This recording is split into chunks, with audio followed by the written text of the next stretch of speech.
Assalamualaikum warahmatullahi wabarakatuh. Anda rindu mendengarkan kajian-kajian dari ustadz-ustadz kita dari Aceh? Kunjungi channel YouTube Maulizul Akbar NAD. Subscribe, like, share, komen.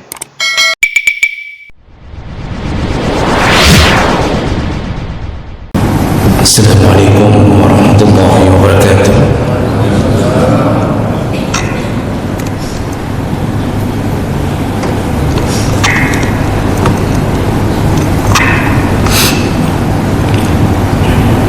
Alhamdulillahi rabbil alamin.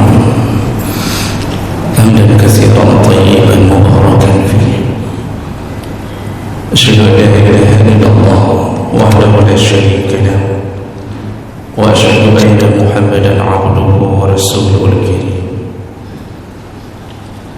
اللهم صل وسلم على نبينا وسيدنا محمد وعلى آله وأصحابه أجمعين. أما بعد، رب اشرح لي صدري ويسر لي أمري واحلل عقدة من لساني يفقهوا قولي. Segala puji bagi Allah, kemudian salawat dan salam kepada Rasulullah, pada keluarga dan seluruh sahabat-sahabatnya. Bapak Ibu jemaah salat subuh yang Allah muliakan, insyaallah, di 2 bulan yang lalu kita pernah bertemu dan kita membahas tentang golongan orang-orang yang ditolak salatnya oleh Allah Subhanahu wa taala. Dan kita telah membahas 2 golongan di antaranya,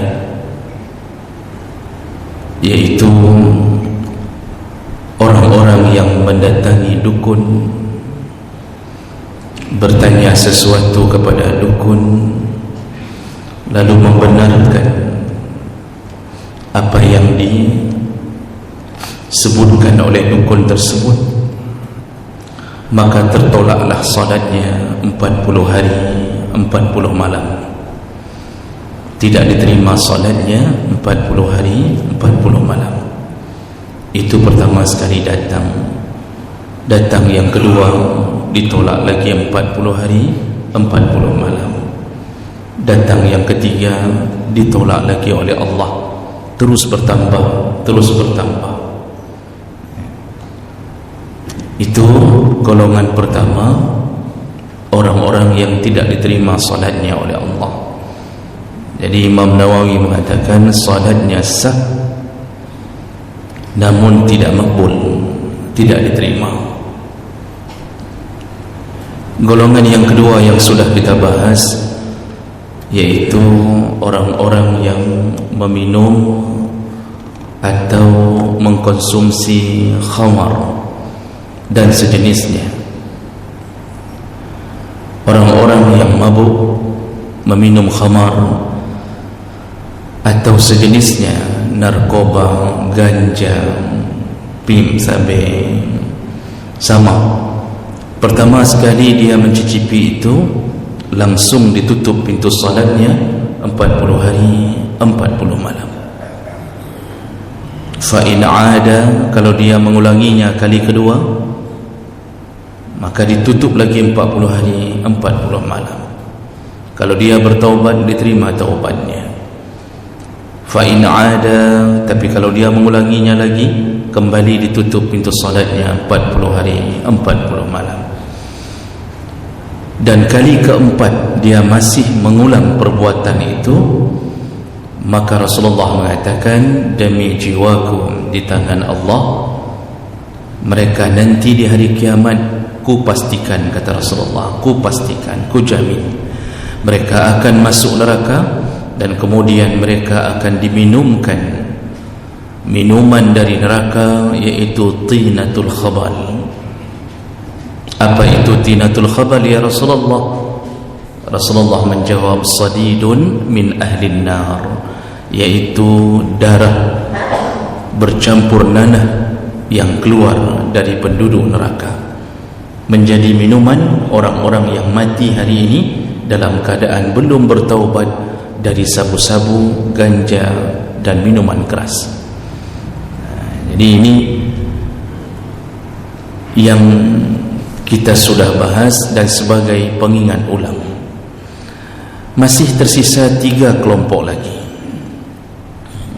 Karena 2 bulan yang lalu tidak cukup waktu, tersisa 3 kelompok lagi, dan ini disebutkan dalam satu hadis Nabi SAW.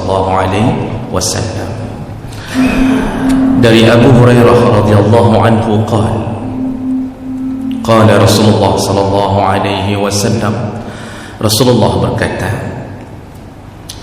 salasatun la tartafi'u salatuhum fawqa ru'usihim shibran. Ini dikumpulkan 3 orang ini dalam satu hadis. Kata Rasulullah, ada 3 orang,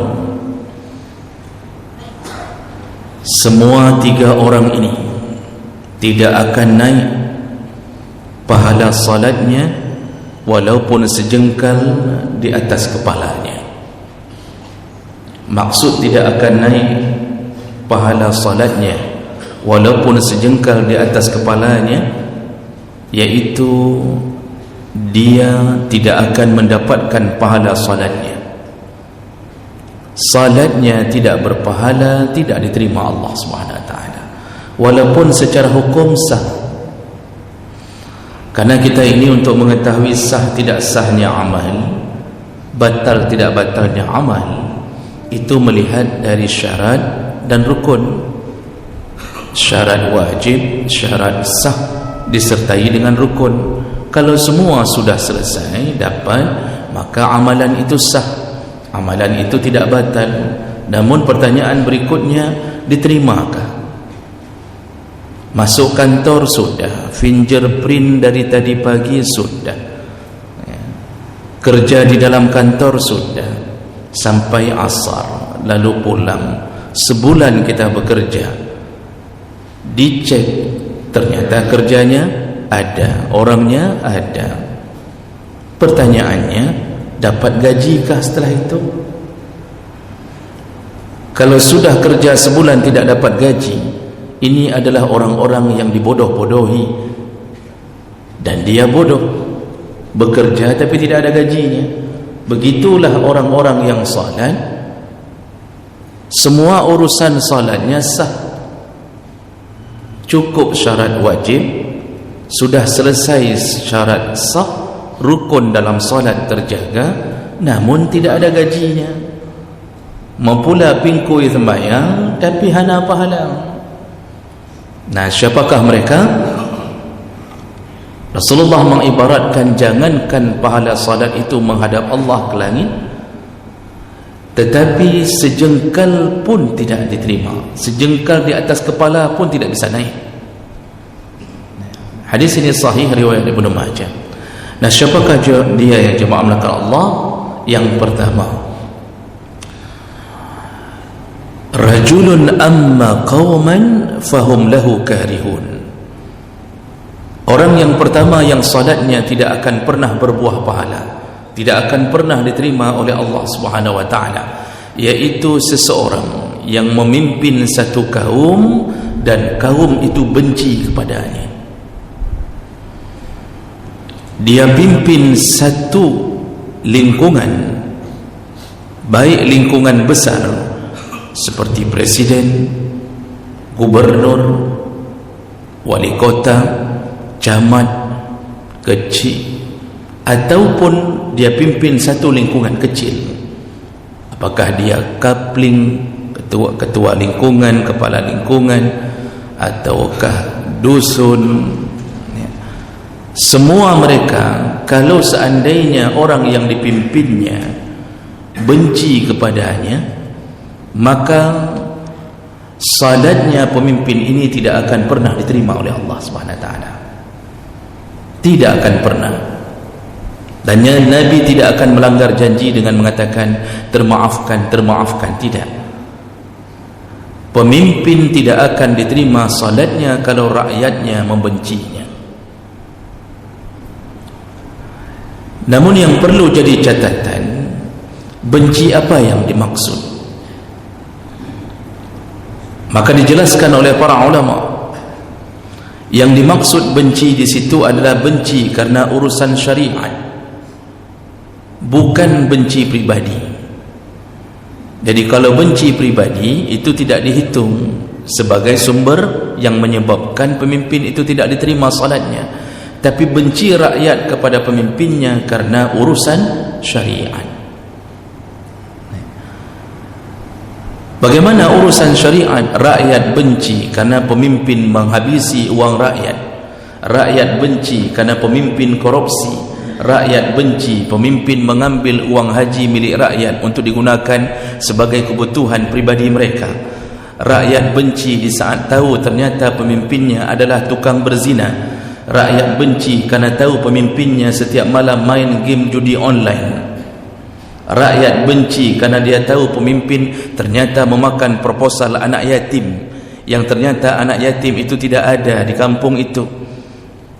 Rakyat benci ketika keluar uang vaksin kemudian dihabisi oleh satu orang pemimpin, tidak diberikan kepada yang berhak.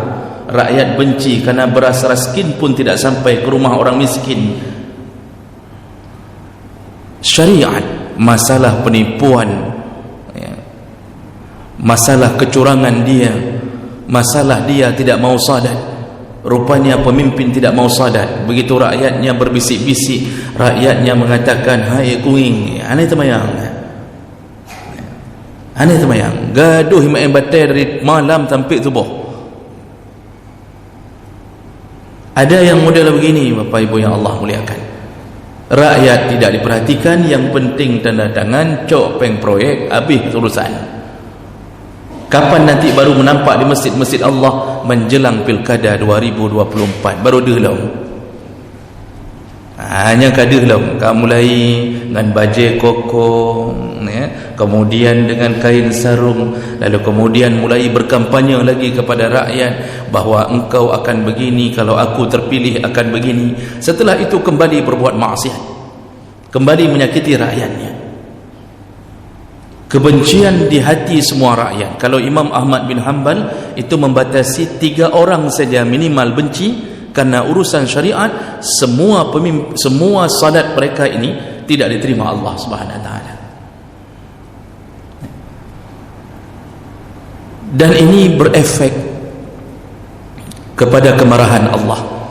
Rasulullah sallallahu alaihi wasallam pernah berdoa kepada Allah, ya Allah, sayangilah para pemimpin yang menyayangi umatku. Dan beliau sambung, ya Allah, hancurkanlah hidup para pemimpin yang telah menghancurkan umatku.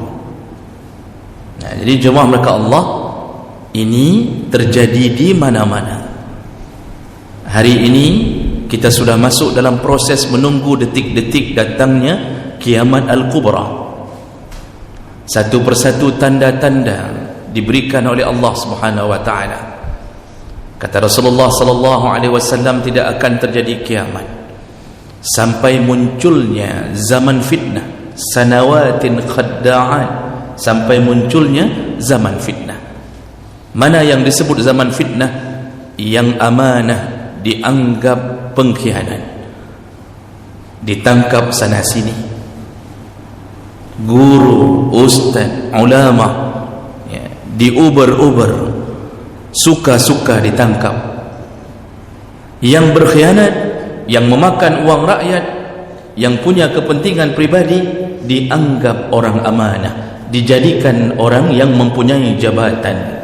Padahal orang tahu semuanya dia pengkhianat, tetapi diberikan selapang-lapangnya tempat, dijadikan menteri, dijadikan ini, dijadikan itu. Lalu si jujur dianggap pembohong, yang bohong dianggap jujur. Telah datang sanawat. Rasulullah tidak mengatakan sanah, Rasulullah tidak mengatakan titun. Sanawat, kejadian itu akan terjadi bertahun-tahun lamanya. Sampai kapan terjadi? Puncaknya ketika pemimpin mereka datang, yaitu Dajjal Al-Masih. Ini puncak fitnah terbesar. Kata Rasulullah, Tidak ada yang lebih aku khawatirkan fitnah kepada umatku kecuali datangnya Dajjal. Seandainya aku masih hidup, maka aku sendiri yang akan melawan dengan Dajjal. Dan ini telah datang zaman itu, zaman yang kita tahu, zaman yang kita tidak bisa pungkiri bahawa pemimpin tidak lagi memikirkan rakyat. Dan di ujung hadis Rasulullah menyebutkan di zaman itu muncul kelompok Ruwaibidah. Siapa Ruwaibidah? Yaitu orang-orang yang bodoh, as-safih, orang-orang yang bodoh, tidak ada ilmu agamanya, tidak mengerti hukum, dia tidak tahu apa-apa tentang urusan bagaimana Allah marah kepadanya, tidak tahu hukum halal haram, lalu kemudian dia berbicara urusan kemaslahatan manusia. Lihatlah hari ini, Masya Allah, orang-orang munafik diberi tempat begitu luasnya, disuruh bicara tentang urusan agama, disuruh obrak-abrik Al-Quran, dibayarkan untuk urusan itu. Rakyat kebingungan untuk mengetahui kebenaran dalam agamanya, dan seluruh mereka, kalau mereka salat, maka tidak satu rakaat pun diterima oleh Allah Subhanahu Wa Taala. Tapi biasanya orang lagi nyohana semayang, karena orang salat itu biasanya sedikit mendapatkan pagar dari Allah untuk tidak melakukan maksiat. Maka orang-orang yang hari ini bermaksiat itu biasanya tidak salat. Kalaupun salat, maka salatnya pun tidak bisa mencegahnya daripada keji dan mungkar, asal-asalan salatnya. Jadi inilah kelompok pertama yang Allah tidak akan terima salat mereka ketika dibenci oleh rakyat dalam urusan syariat. Tapi kalau benci pribadi, hanaruh hidamannya, tidak masuk golongan yang dimaksud kalau bencinya pribadi. Mungkin pemimpin ini dulu pernah punya kelas pribadi dengan seseorang, lalu orang ini mengatakan, idrona hana terima semayang ya Allah, drona pemimpin ini, anda ini pemimpin, anda tidak akan diterima salatnya. Dulu ingat waktu kita SD, bagaimana urusan kita berantam dulu, aku benci kepadamu sampai sekarang. Ini urusan pribadi, nya hana idamang dalam urusannya. Makanya kalau kita baca fikih jemaah melaka Allah, kalau kita baca fikih, 3 mazhab selain mazhab Hambali itu mengatakan bahawa makruh menjadikan imam di dalam salat imam yang fasik, imam yang ahli maksiat, makruh. Imam Syafi'i dengan tegas dalam seluruh kitabnya, kitab-kitab mazhab Syafi'iyah, dengan tegas mengatakan makruh mengikuti imam yang fasik. Jadi salatnya tidak diterima, tapi kita jadikan supir. Kita naik mobil L300, supir mabuk, nyan yang dah pakai jaga supir. Bagaimana nasib kita di dalam mobil itu? Maka imam yang dijadikan di dalam masjid mengimami jamaah yang banyak, padahal di luar masjid mungkin dia mengenakan celana pendek di atas lututnya, mungkin dia di luar masjid ternyata seorang pemakan riba, kamelabu ngeribang, gaduh pinjam peng-beng aju-aju, uro dan keimum, pulang dari bank konvensional ambil wang pinjaman, kemudian duhur berdiri jadi imam, padahal dia baru melakukan dosa besar. Kata mazhab Syafi'i dan Hanafi dan Maliki, makruh, jangan ikut dengannya. Kalau engkau tahu, maka pindahlah, jangan menjadi makmum di belakangnya. Jadi imam fasik ini ditolak dalam pandangan jumhur ulama. Kalau Imam Hambali itu bukan makruh, mengatakan apa? Langsung haram, tidak sah salatnya berimam kepada imam yang fasik. Kecuali kita tidak tahu, kita tidak tahu ternyata imam ini di Medan ternyata pernah berzina dan belum taubat. Saya kagak berangkat ke Medan, kagak sewa hotel contohnya, tapi begitu pulang ke Aceh menjadi imam salat. Kita tidak tahu. Kalau kita tidak tahu, maka hanya urusan imam itu dengan Allah Subhanahu wa taala. Jadi yang tingkat ke bahas bahawa jangan jadikan pemimpin di antara kalian orang-orang yang fasik. Nah, bagaimana kalau sudah terjadi sampai 1-2 orang berangkat tidak mau lagi salat ke masjid gara-gara si imam itu diketahui ternyata imam fasik, kerjanya main judi, mengumpat dengan tetangga, tidak baik akhlaknya.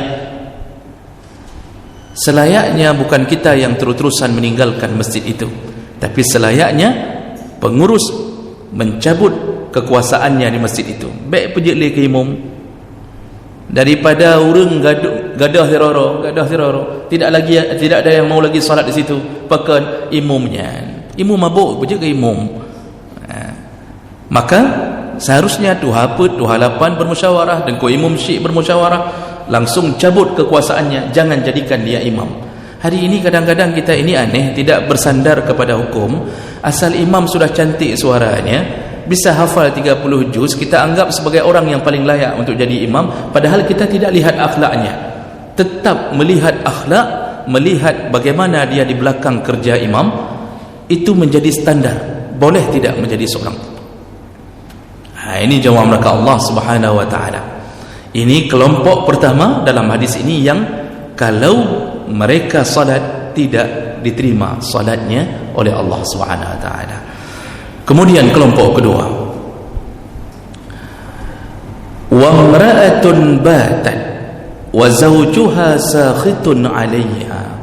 Kelompok kedua yang ditolak salatnya oleh Allah yaitu perempuan-perempuan, para istri. Ada apa dengan istri ini? Istri-istri yang batat, kata Nabi. Wa imra'atun batat, istri-istri yang batat. Ini yang batat. Ini batat bahasa Arab, bukan batat bahasa Aceh. Kebetulan mirip, tapi maknanya juga sama. Apa itu batat? Yang sudah tertidur.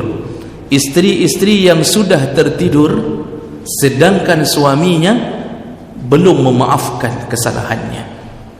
Suaminya sakhit 'alaiha, masih murka kepada istri itu.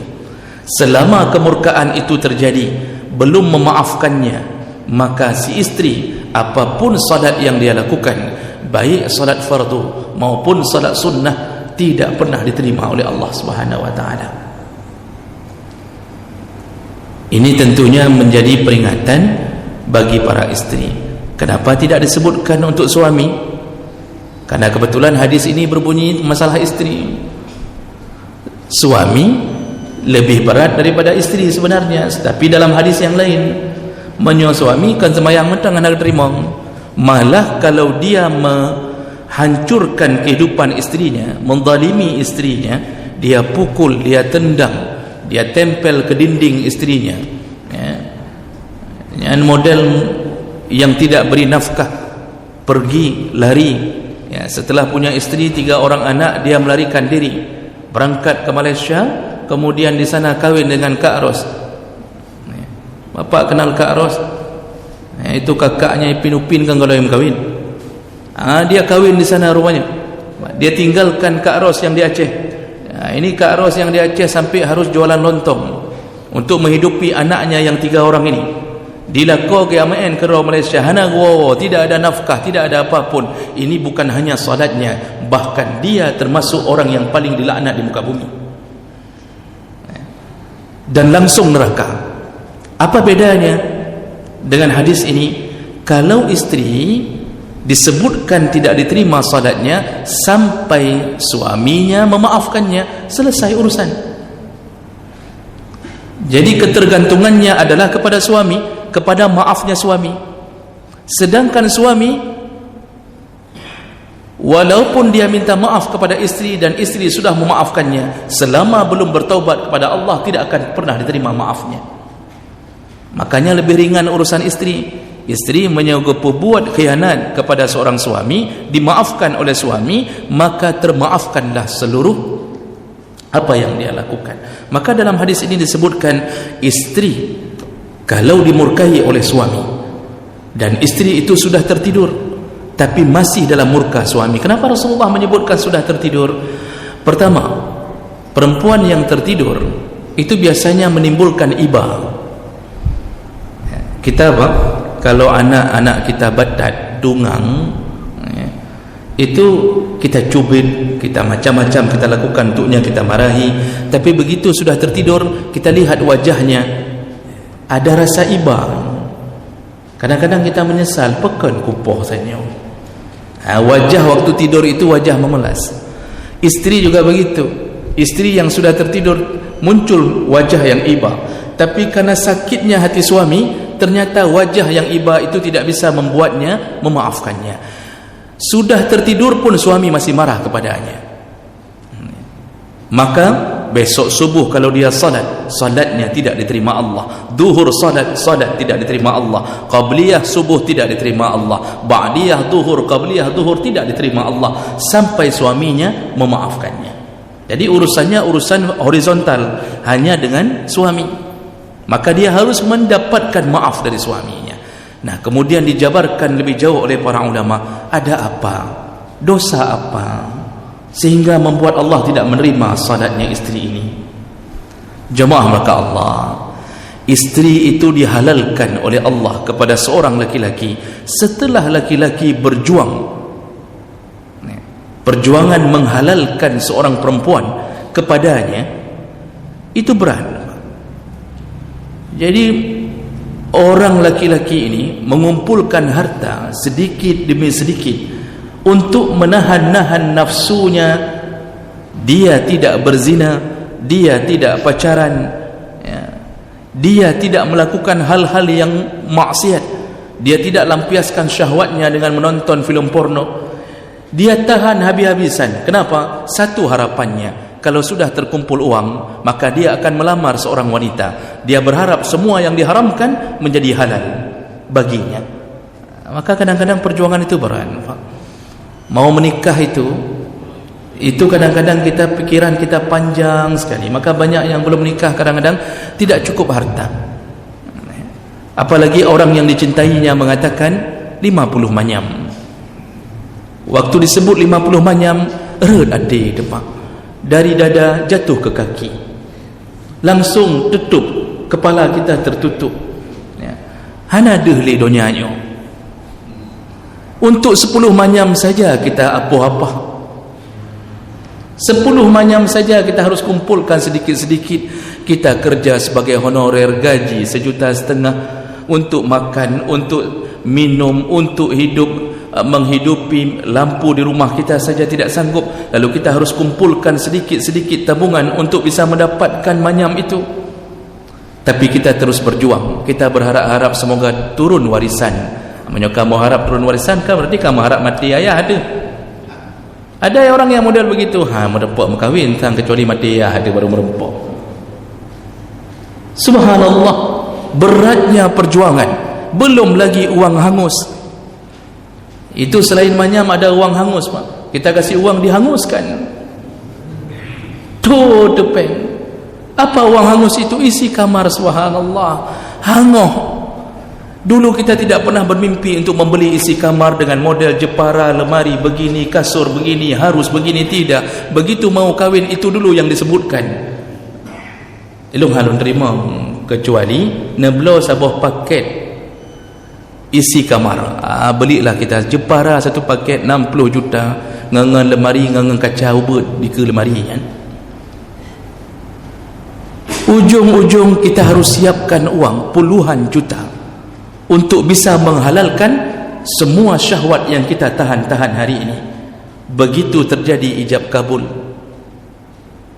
Alhamdulillah di saat itu yang dulu diharamkan menjadi halal. Namun apa yang terjadi? Ternyata Allah marah sekali kepada para istri setelah Allah halalkan dengan perjuangan seorang laki-laki, tiba-tiba dia mengharamkan dirinya sendiri. Nyawa ke nyawa yang pegat Allah hana kerimang temayang urinang. Bagaimana dia mengharamkan sendiri? Ketika diajak oleh suaminya untuk melayani kebutuhan biologisnya.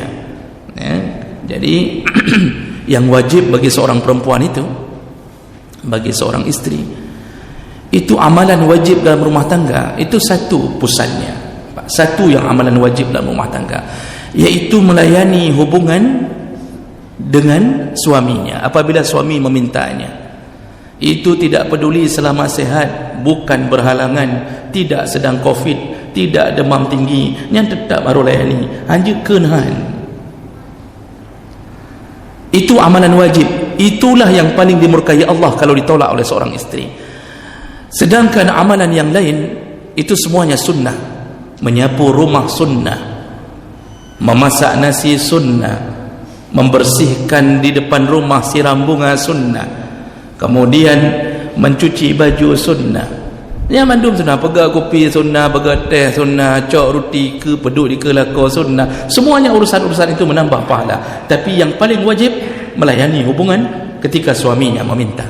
Makanya kalau urusan ini tidak diberikan oleh seorang istri, Allah marah. Setelah lelah seorang suami untuk menghalalkan yang haram, tiba-tiba dia dapat yang haram lagi, diharamkan sendiri oleh istri ini. Makanya Nabi mengatakan, barang siapa yang diajak oleh suaminya lalu dia menolaknya, fa'abad, dia menolaknya, la'anathal malaikatu hatta tusbih, maka istri itu dilaknat oleh malaikat sampai subuh.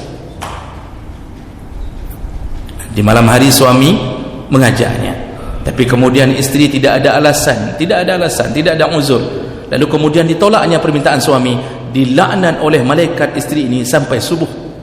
Malaikat kalau sudah melaknat, yang dahsyat, bukan melaknat sekali dua kali, sepanjang malam menuju subuh dalam laknat malaikat. Hadis yang berikutnya disebutkan oleh Rasulullah, tidak menolak langsung tapi menundanya, itu pun dilaknat. Jadi jam 9 suami sudah berdeham-deham, dia katakan ke isterinya, kena aju kasih ke pemati TV aju, kata si suami, matikan TV, nyampak si kurang.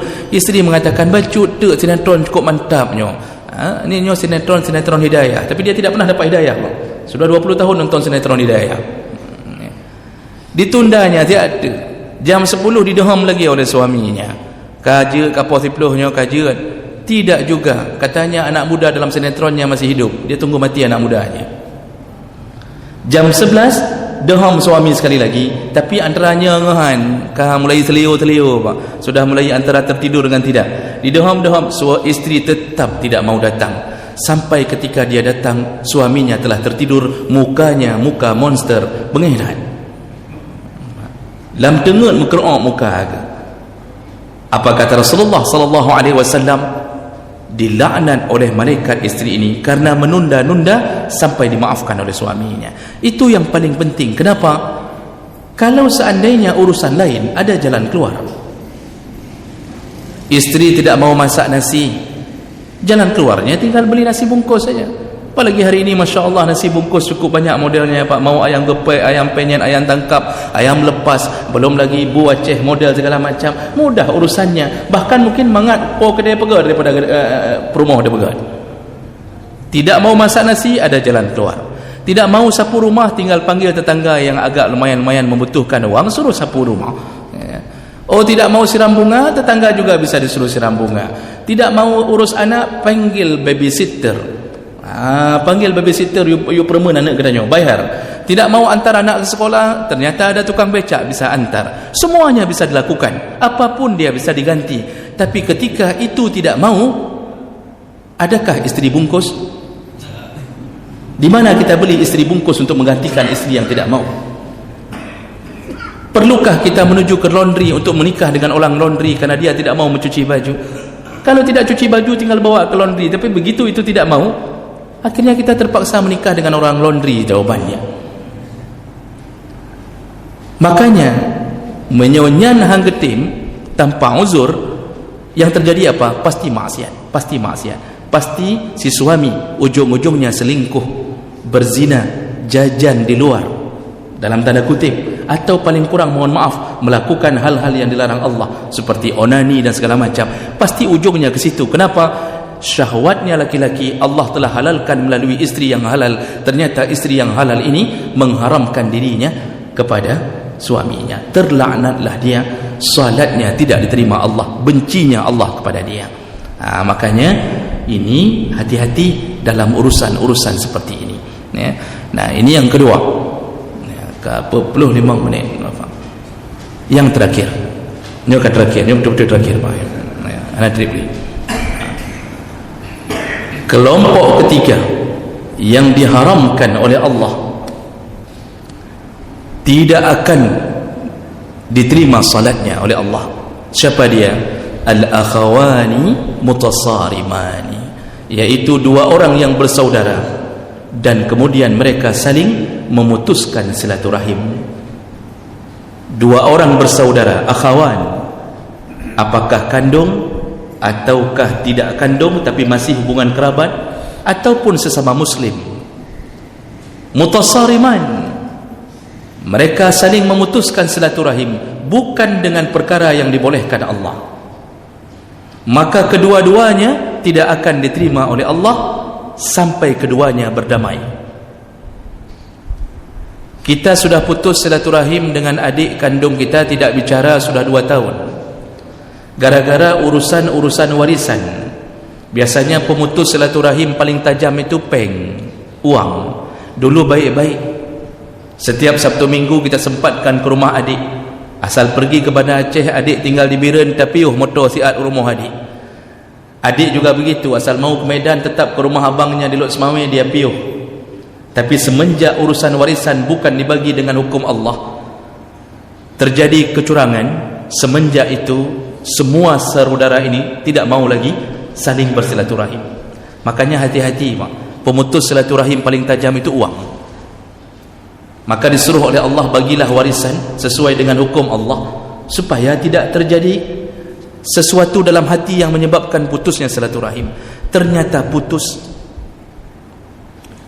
dan kita sengaja memutuskannya setelah pun kita terlibat dalam kecurangan itu. Orang yang putus silaturahimnya, selain dikurangi rezekinya, tidak diberkahi umurnya, juga ditolak salatnya oleh Allah sampai mereka berdamai. Makanya bahaya urusan ini. Kecuali setelah kita berusaha untuk menyambungnya, ternyata dia tidak mau menyambungnya, maka itu baru urusan dia dengan Allah. Kita lepas dari Allah. Berdasarkan hadis Nabi SAW, seorang perempuan mengadu kepada Nabi, "Ya Rasulullah, saudaraku menzalimiku, tapi aku tetap berbuat baik kepadanya. Aku bersilaturahim kepadanya, bahkan aku mendatanginya, mengantarkan makanan untuknya, tapi mereka membenciku ya Rasulullah." Apa kata Rasulullah? Seandainya benar yang engkau katakan. Karena ada orang yang cerita kadang-kadang membenar-benarkan diri, padahal haji yang salah. Makanya Rasulullah dengan bijaksana mengatakan, seandainya benar yang engkau katakan, maka engkau telah mengantarkan pasir panas ke rumah mereka. Maksudnya apa? Engkau telah mengantarkan neraka dari rumahmu menuju ke rumah orang yang tidak mau menyambung silaturahim kembali. Padahal kita telah berbuat baik. Kita telah telepon tidak diangkat. Kita kirim WA tidak diangkat. Kita kirim SMS tidak dibalas. Kita kirimkan apapun, dia jawab dengan kasar. Dia tidak mau lagi berhubungan dengan kita. Di saat itu kita telah memindahkan neraka dari rumah kita ke rumahnya. Kita aman di saat itu. Tapi kalau dua-duanya putus dua-duanya tidak mau menyambung silaturahim kembali, maka kedua-duanya tidak diterima salatnya oleh Allah sampai mereka kembali berdamai. Dan putus silaturahim ini Pak berat, karena bukan hanya itu. Di malam nisfu Sya'ban, hadis yang kuat mengatakan bahawa semua dosa diampunkan Allah bagi mereka yang memohon ampun, kecuali mereka yang terjadi syahna, yaitu syahna orang-orang yang memutuskan silaturahim. Nah, jadi ada dua orang yang tidak diterima doanya di malam itu oleh Allah. Asyirk, yaitu orang yang melakukan kesyirikan, dan yang kedua asyahna, mereka yang memutuskan silaturahim. Di malam nisfu Sya'ban pun tidak diampunkan Allah Subhanahu wa taala semua urusan. Hari Senin, hari Kamis, hari diangkatnya amal. Rasulullah mengatakan juga tidak diterima puasanya orang yang berpuasa Senin dan Kamis bagi mereka yang juga jatuh ke dalam syahna, yaitu pemutus silaturahim. Ada puasa Senin Hameh hana diterima oleh Allah gara-gara putus silaturahim. Orang yang boleh diputuskan silaturahim siapa? Mereka yang ahli maksiat. Ada katanya berjudi, berzina. Kita sudah ingatkan berulang-ulang, dia tidak mau dengar kita. Boleh putuskan silaturahim, tapi tidak boleh selama-lama. Cukup untuk memberi efek jera kepadanya. Kalau dia sudah taubat, maka wajib kembali untuk menyambung silaturahim itu. Ini terjadi di masa Rasulullah waktu perang Tabuk. Dalam surat Taubah 3 orang tidak mau ikut perang. Ka'ab bin Malik dan kawan-kawan, ada 2 orang lagi itu tidak mau ikut perang dengan alasan mereka tidak sanggup, padahal mau panen di kebun, sehingga tidak ikut jihad fi sabilillah. Pulang dari medan jihad, langsung Rasulullah memerintahkan berdasarkan perintah Allah, 3 orang ini jangan bicara dengan mereka. Jadi Rasulullah langsung suruh putuskan silaturahim, jangan bicara, sehingga mereka tidak ada teman bicara. Sahabat siapapun yang mereka ucapkan salam, sahabat tidak mau menyahut salam. Kata sahabat, kalau Rasulullah tidak mau menyahut salammu, kami pun tidak akan. Jadi diputuskan silaturahim dengan 3 orang ini selama 50 hari. 50 hari. Hana begah-begah sampai datang ayat Allah mengampunkan dosa mereka bertiga. Setelah mereka memohon ampun, barulah Rasulullah berbicara kembali. Jadi je dapat putus silaturahim dengan bandit-bandit, dengan pancuri-pancuri, ya, tapi bukan selama-lama, untuk memberi efek jerah. Nah, inilah jemaah melakukan Allah Subhanahu wa taala, orang-orang yang ditolak salatnya oleh Allah Subhanahu wa taala. Berhati-hatilah, baik mempula pingkui, ya, jangan sampai kita habis-habisan banting badan, kan banting tulang, ya, untuk salat, tahajud, macam-macam kita lakukan. Kita haji, kita umrah, lalu kita macam-macam yang amalan ibadah kita lakukan, tapi ternyata tidak diterima satu pun. Rugi-rugilah kita, serugi-ruginya hamba Allah Subhanahu wa taala. Mudah-mudahan ini bermanfaat dan semoga Allah mempertemukan kita kembali di dalam surganya. Dan sebagai penutup, mari kita sebentar menadahkan tangan kita kepada Allah Subhanahu wa taala. A'udzubillahi minasyaitonir rajim. Bismillahirrahmanirrahim. Alhamdulillahirabbil alamin. Hamdan yuwafi ni'amahu wa yukafi'u mazidah. Ya Rabbana lakal hamdu kama yanbaghi li jalalika wajhika al-karim wa li 'azimi sultanik. Allahumma salli wa sallim ala nabiyyina wa sayyidina Muhammadin wa ala alihi wa ashabihi ajma'in.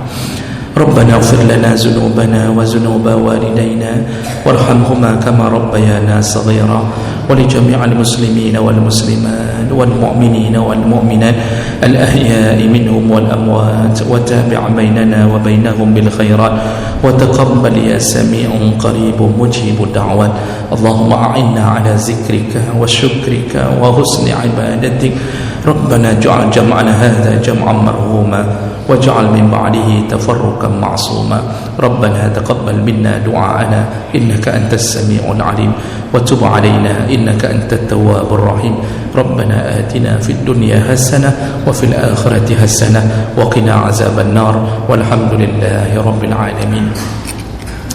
Demikian Bapak Ibu yang Allah muliakan. Wassalamualaikum warahmatullahi wabarakatuh.